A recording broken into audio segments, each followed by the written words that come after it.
into your existence. But I do not wish to have such a benediction. Purport. There are different kinds of benedictions according to a person's demands.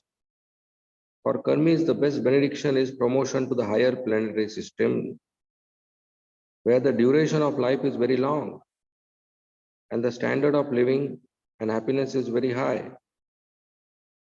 There are others, namely Gyanis and Yogis, who want the benediction of merging into the existence of the Lord. This is called Kaivalya. The Lord is therefore addressed as Kaivalyapati, the master or lord of the benediction known as Kaivalya. But devotees receive a different type of benediction from the Lord. Devotees are anxious neither for the heavenly planets nor for merging into the existence of the Lord. According to devotees, Kaivalya, or merging into the existence of the Lord, is considered as good as the hell. The word Narak means hell. Similarly, everyone who exists in this material world is called Narak, because material existence itself is known as hellish condition of life. Puthu Maharaj, however, expressed that he was interested neither in the benediction desired by the Karmis nor that desired by the Gyanis and Yogis. Srila Prabodhanand Saraswati Prabhu, a great devotee of Lord Chaitanya, described that Kaivalya is no better than a hellish condition of life. And for the delights of the heavenly planets, their patchouli will owe the whips or phantasmagoria. They are not wanted by devotees.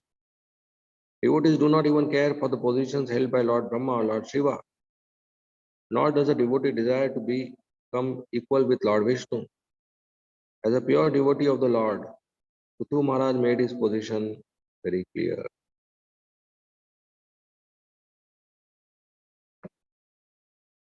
Om Agyantimirandasya Jnananjana Shalakaya Chakshu Unmilitam Yena Tasmai Shri Gurave Nama Nama Om Vishnu Padaya Krishna Prasthaya Bhutale Srimate Bhakti Vedanta Swami Iti Namine Namaste Saraswati Deve Gauravani Pracharine Nirvishesha Shunyavadi Paschatya Deshatarine Jai Shri Krishna Chaitanya Prabhu Nityananda Shri Advaita Gadadhar Srivasadi Gaur Bhakta Vrinda Hare Krishna Krishna Krishna Hare Hare Hare Rama Rama Rama Hare Hare.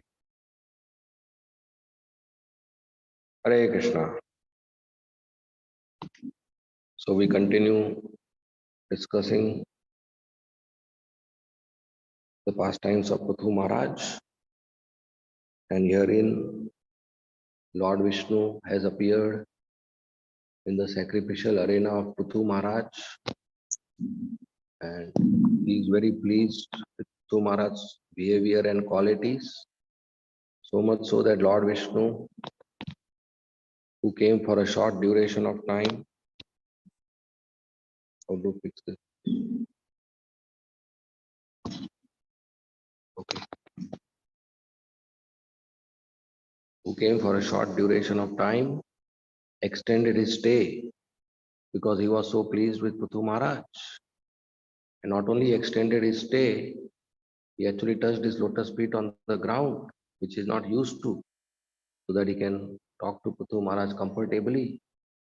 And he requested, Puthu Maharaj, ask some benediction. I want to give you something. To Puthu Maharaj, he's in full ecstasy with tears in his eyes and hair standing and body becoming stunned and trembling and voice choking. He's in full ecstasy of love of Krishna. And somehow, with his faltering voice, he offers prayers to Vishnu. And in this verse, he says, My dear Lord, I don't want anything from you. I know you can give me everything. You are husband of Lakshmi.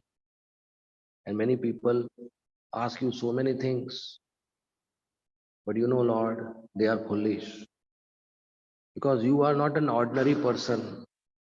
You are the best giver of benedictions. You give best benedictions. You give highest benediction. So when you give best, why should I settle for something less? Those who are under the modes of material nature, they ask you some benedictions like wealth or nice food or material happiness or beautiful wife or kingdom or power or position or post or even liberation. But I don't want all this. In fact, nice eating, nice sleeping, and nice mating, and nice depending is available to animals also.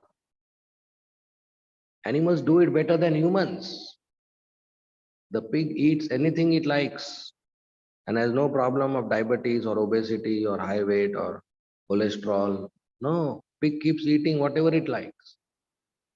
And pigs have sex even with sisters and mothers among themselves. No problem. Humans cannot eat anything they like. There are restrictions. And tigers can eat any flesh. Humans can't do that. They have to cook. So animals do it better. Pythons can sleep for 3 to 6 months. Humans can't sleep. So even in hell, eating, sleeping, mating, depending is there. Even there, people get it. So I don't want. The karmis, those who are materialistic, they work hard. They want money and they want punya karma so that they go to heavenly planets and enjoy their life with apsaras and somras. I don't want that. The Gyanis, they want knowledge and mental speculation, and eventually they want to merge in their in bodily effulgence of Krishna, Kaivalya, Sayujya Mukti, impersonal liberation. I don't want that.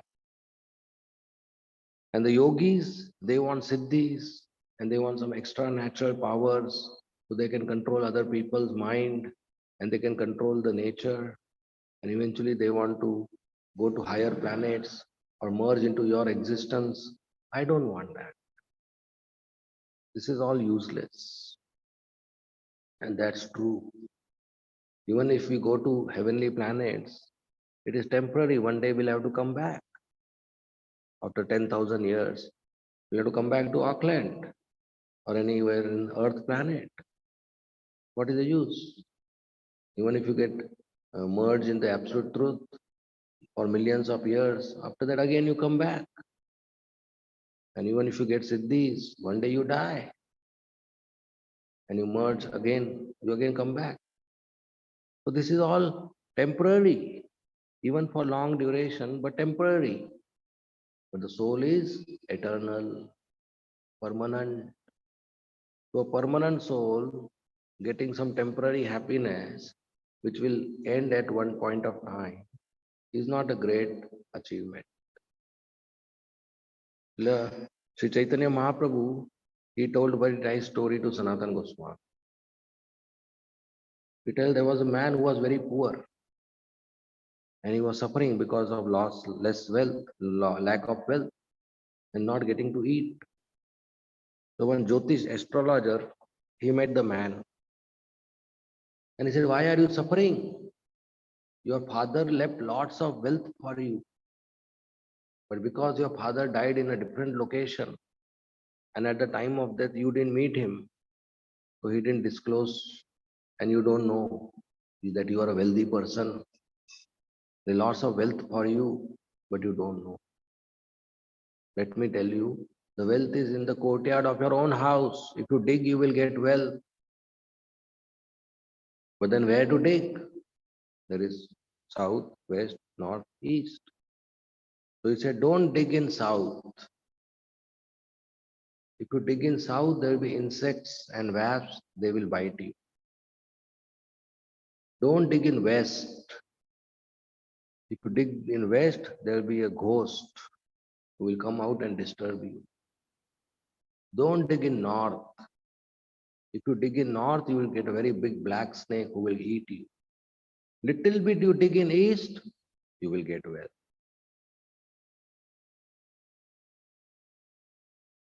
So the sadhu So his astrologer, he told him how to get wealth. And once he digs, he gets wealth. That is success. So in the same way, these Vedic scriptures are divided into three parts. What are the three parts? Sambandha, Abhideya, Prayojan. Sambandha means knowledge of Krishna, knowledge of self, and knowledge of my relationship with Krishna. Sambandha. Abhideya means acting on that knowledge, do's and don'ts of bhakti, sadhana bhakti. And Prayojan means the final goal of Abhideya, final goal of life, which is Krishna prema. So when the man is suffering and the astrologer tells him that your father left wealth for you, so his sambandha with the wealth is established by hearing that information. He has information that his father is wealthy and father kept his wealth for him.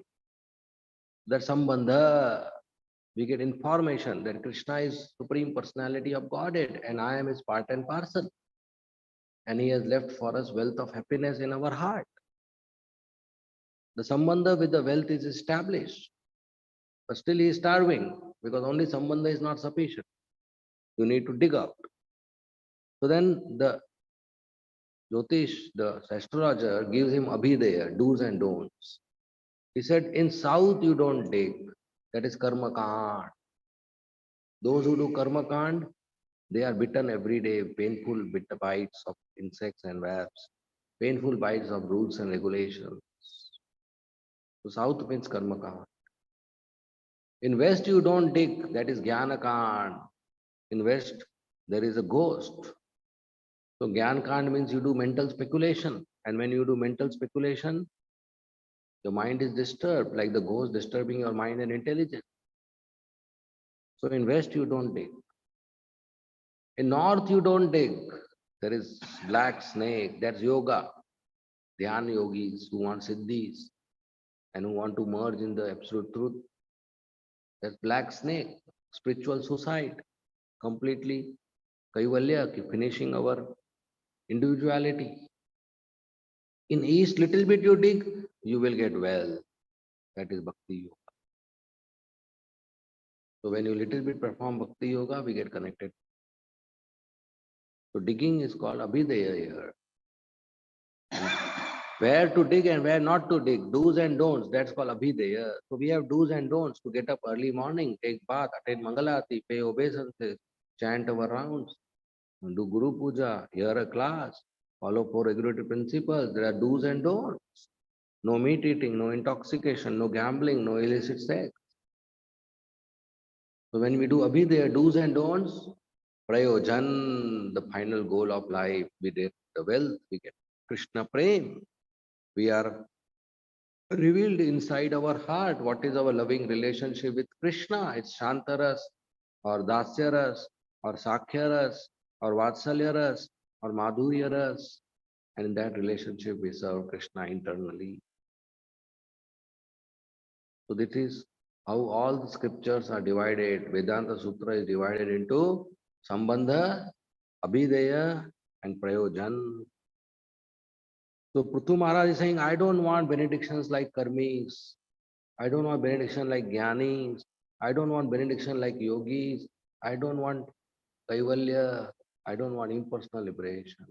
Chaitanya Mahaprabhu also teaches us, na dhanam, na janam, na sundarim, kavitam va jagadisha kamay mama janmani janmaneshware bhavatad bhakti ahetuki tvai. That I don't want wealth, I don't want property, I don't want good birth, I don't want good wife, I don't want followers, I don't want fame. Then what do you want? Liberation? No, I don't want liberation also. I just want your bhakti birth. Anya abhilashita shunyam gyan karmadi anavritam. That I don't have any material desire. I don't want karma or jnana or yoga or anything. Anukulyana Krishna anushilana muttama bhakti. That just favorably I serve Krishna as per his instruction. That is pure devotional service. That is ISKCON is made for pure devotional service, nothing less than that. We should continue to grow till we become a pure devotee, chant our rounds, hear Bhagavatam, worship the Lord, serve. So the next verse, Prithu Maharaj says, My dear Lord, therefore I do not want any such benediction. If at all you want to give me something,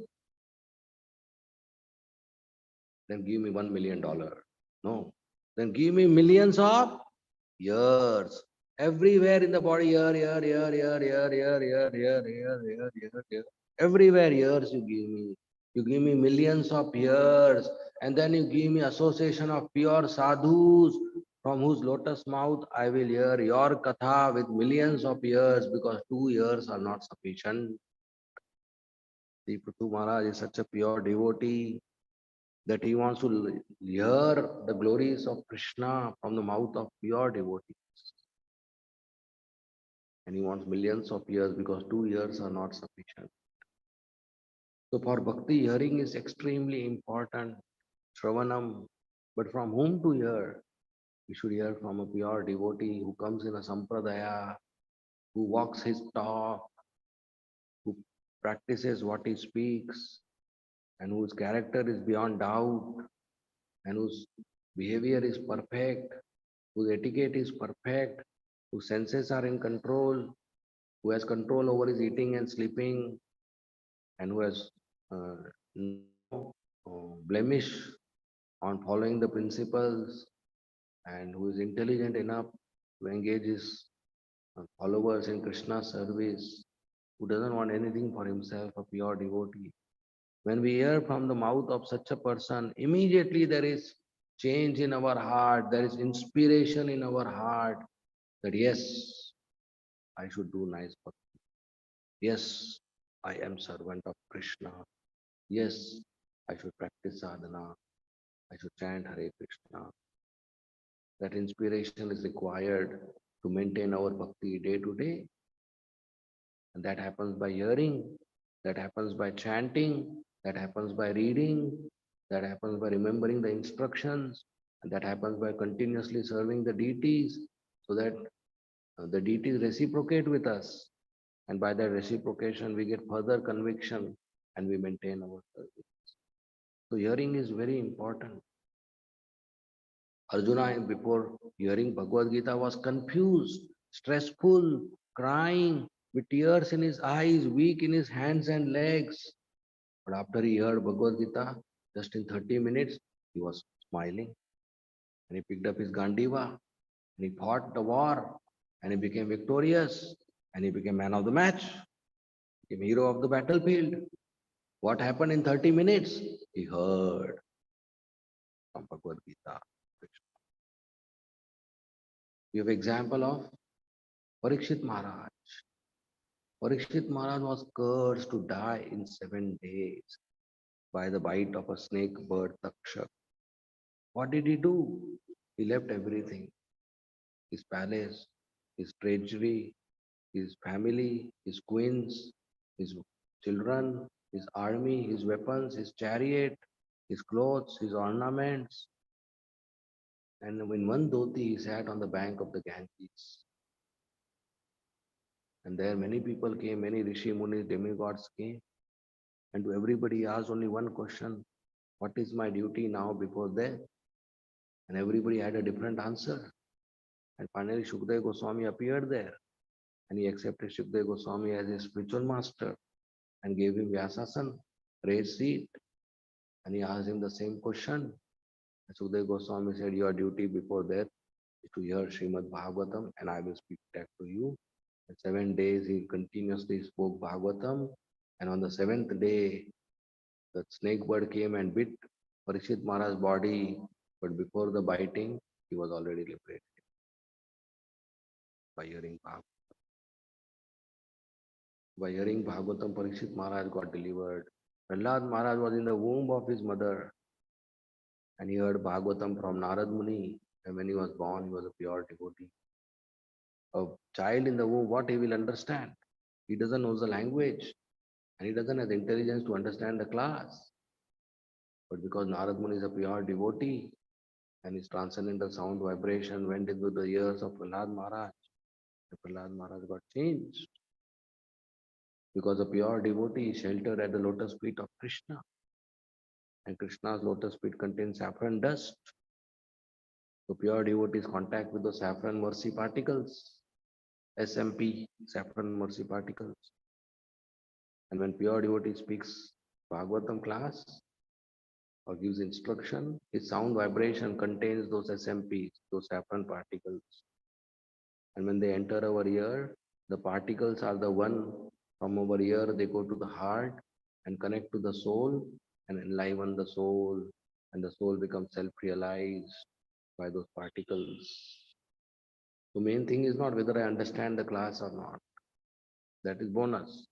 The main thing is a pure devotee sound vibration should enter my ears, and that will create great awakening in the heart. And of course, we should understand the class. If there is doubt or question, we should ask to clarify so that we get inspired and intellectually convinced. That way, our faith increases and we practice more uh, with more better way. So we get inspired to perspire for Krishna. So Prahlad Maharaj sitting in the womb of the mother, he heard from Narad Muni and he became a great soul. Rukmini Devi was just 11, 12-year-old girl in the palace, and her marriage with Shishupal was fixed. But she wanted to marry Dwarkadish Krishna, so much so that she wrote a letter to Krishna to come and kidnap, that I will not marry Shishupal. She had never seen Krishna. So how she got so much determination and love for Krishna? Because she heard about Krishna from Narad Muni, who used to visit his place, her place, palace. Narad Muni used to visit Rukmini Devi's palace, King Bhishmaka's palace. And there Rukmini Devi will get an opportunity to serve him and hear from him. And Narad Muni will speak the six opulences of Krishna. And he'll speak the beautiful form of Krishna. And he told this Krishna is now present in Dwarka as Dwarkadish. And Rukmini Devi decided, I will marry. He told in the letter to Krishna, if you don't come and marry me, I will not marry Shishupal. I will go to the forest and perform austerities so that next life I become your maid servant. And next life also, if I am not getting that opportunity, again I'll perform austerities for birth after birth after birth till one day you accept me as your maid servant. But I'll not marry Shishupal. This is her determination. This is her love for Krishna. How did she develop that love? By hearing. And how did other devotees in Dhruva Maharaj and Prahlad Maharaj and all the devotees in Bhagavatam, Vidura, Uddhava, they develop love for Krishna by hearing. So we also can grow in our spiritual life by hearing. We can develop love for Krishna by hearing. We should love from the mouth of pure devotee again and again. It is said that Sri Chaitanya Mahaprabhu heard the pastimes of Dhruva Maharaj 100 times and the pastimes of Prahlad Maharaj 100 times. That is the importance of hearing. Every day there's morning class, evening class. We should hear. Very important. And we have Bhagavatam in the house. We should read.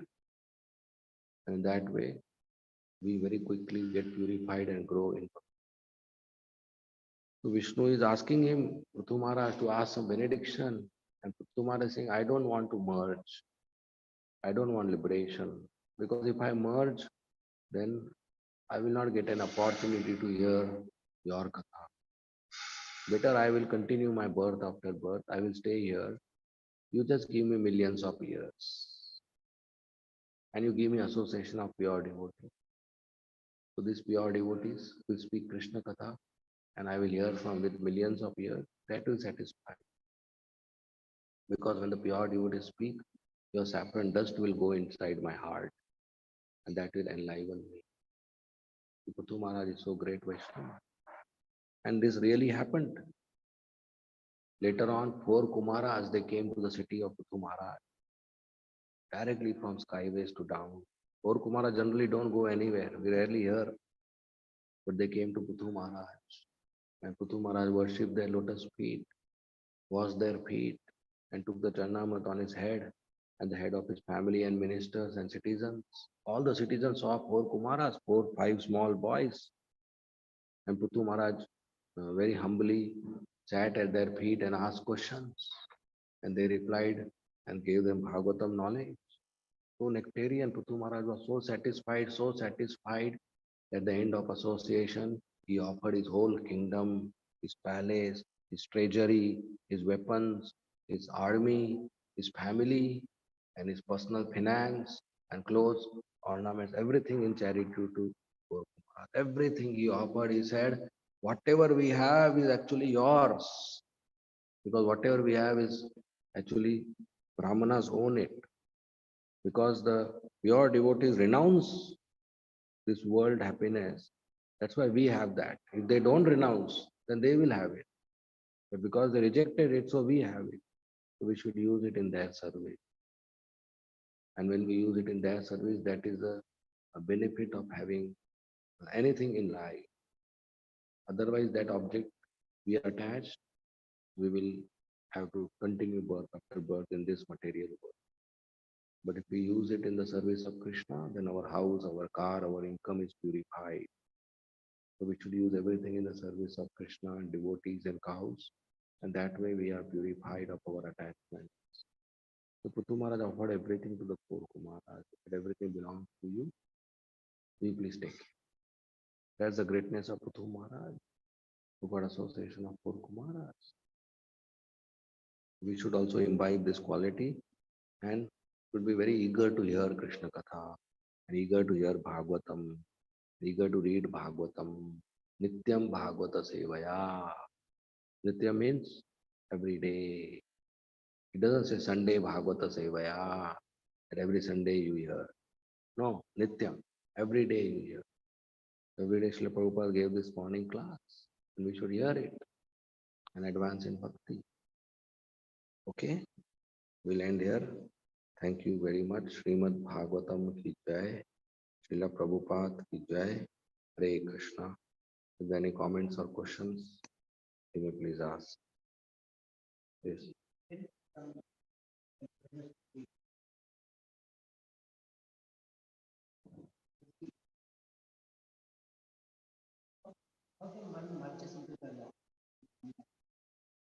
Because that merge, yeah, it's not permanent.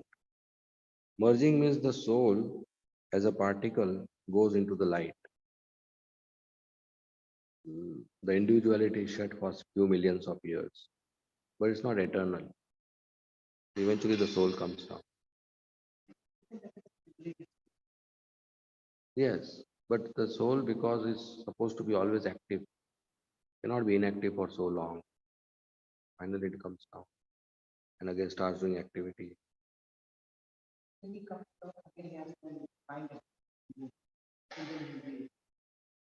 Yeah, he can come go back. Generally, such people come down and do pious activity, opening hospitals, opening orphanages, opening old age homes, planting trees, and all types of things. They don't do sinful activity. But unless they come in contact with pure devotees, this will continue. If they come in contact with pure devotees, then they'll get the nectar of Krishna's lotus feet and Krishna Katha, and then they'll go back to Vaikuntha. And that's eternal.